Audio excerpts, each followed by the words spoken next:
And also I'm using this as a reference for whenever I want to rebuild this. Hopefully this won't take 15 minutes.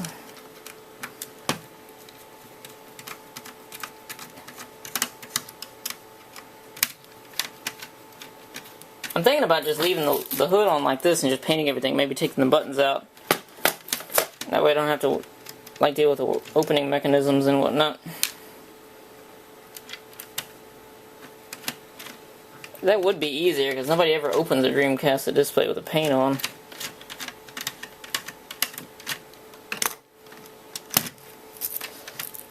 Alright, why is this screw not coming out? Or maybe this is just a combination of broken parts, because I notice these have X's on them. It could be that the controller ports don't work, and it could be that this is a Dreamcast that was used for spare parts to the point where nothing else works, and that this is just a combination of Dreamcast broken parts. I wish that when you bought broken things, they would tell you what exactly is wrong with them, but then it would defeat the purpose, because if you knew what was wrong with it, then it would either be somebody who, you know that you couldn't fix it, because that person tried to fix it, and if they know what's wrong with it, unplug this part here, pull that part out, and if they know what's wrong with it, they probably could have fixed it. And it's better to buy broken things from people who don't know what's wrong with it, because you get it really cheap, and you can probably fix it yourself. I know some people, they'll buy a broken TV or something off of, well, that part right there is completely bent. They just mess this all up when they're pulling it out. And I have another controller port here. I gotta pull the bottom part out as well. Yeah, but I know some people, they'll buy broken TVs and stuff off of eBay and take them home and fix them up. Buy take a $2,000 TV, buy it for like $300, $200, buy a $100 part, and you got yourself a big old TV. Self-home refurbished. I could just technically leave this part in there, but I'd prefer to have the working parts in there at the end. I'd have to eventually take them all out. Well, see, this doesn't really make any sense. They use black screws for one side and silver screws for the other side. And I imagine that all these screws are different sizes, because why would you pick deliberately screws of different colors and different sizes for the same part? It just does not make any sense. My arm's in the way. Sorry about that. I am a left-hander. Good old lefty.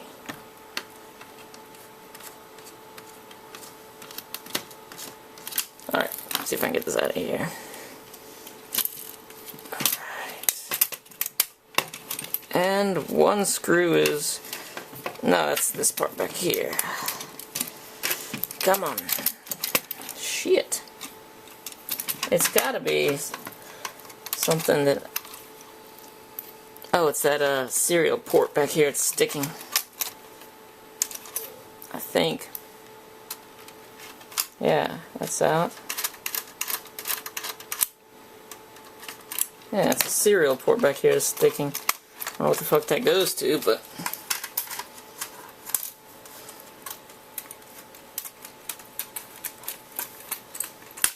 Alright, and it's out. Salvage all the screws. One screw. I'll just take this to the side.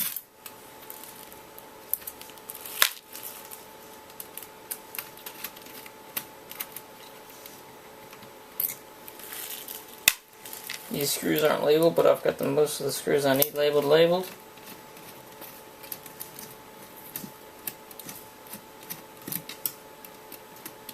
And now onto the controller.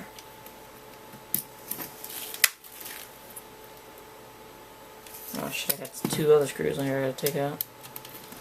And 14 minutes, I already passed the 15-minute point basically. Just chop this up into 2 videos. Or cut out the time where I wasn't in camera or doing anything.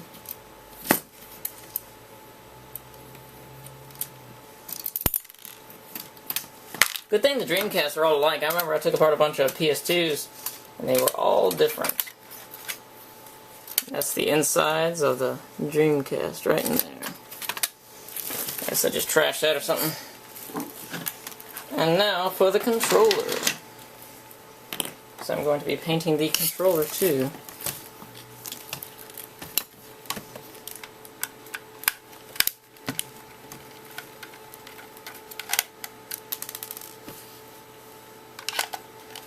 Wow, the controller, no, it's actually got all of its screws. I was actually thinking about when I did the controller the first time I was taking it apart, I was actually thinking about filling in these holes here and gluing the controller together and erasing all of its seam lines. I thought that would be pretty awesome for a controller.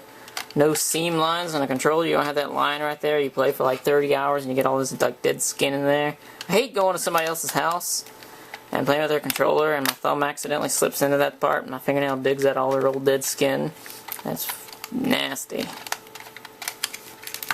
Another screw. I actually bought this controller brand new off of eBay. Oh no, Amazon I bought this controller brand new.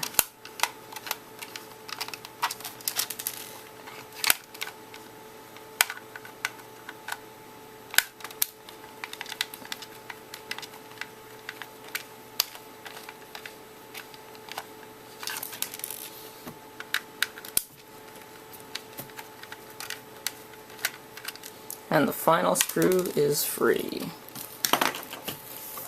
Scoop these bad boys together. And there we go, inside of the Dreamcast controller. And now we've got one screw here, one there, and it looks like we only have 4 screws holding this together. And they're all, for the most part, on the right or left side. Where the joystick is. I was thinking about taking the joystick out, possibly, and replacing it with the PS2 joystick. That'd be really nice, but I don't have a PS2 joystick, and I don't know how to do that. I don't know if they're interchangeable or not. I thought it'd be pretty interesting, though. I've been thinking a lot about controller mods and stuff like that recently.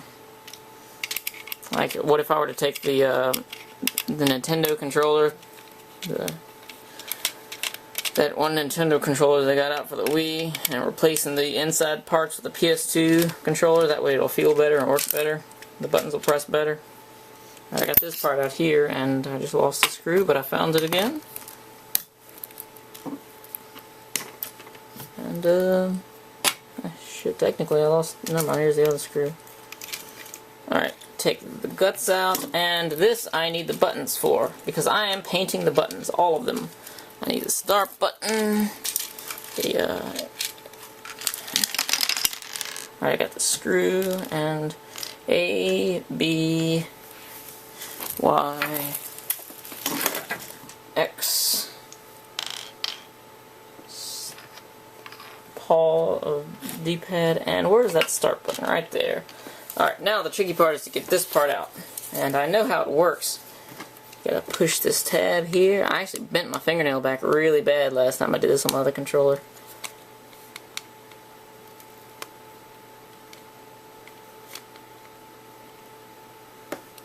Yes, and then you push that part forward, and there you go, you have that. And then that's all for now. All else I'm going to do is possibly remove these power and open buttons and get painting. That's all for now, and I'll see you guys later.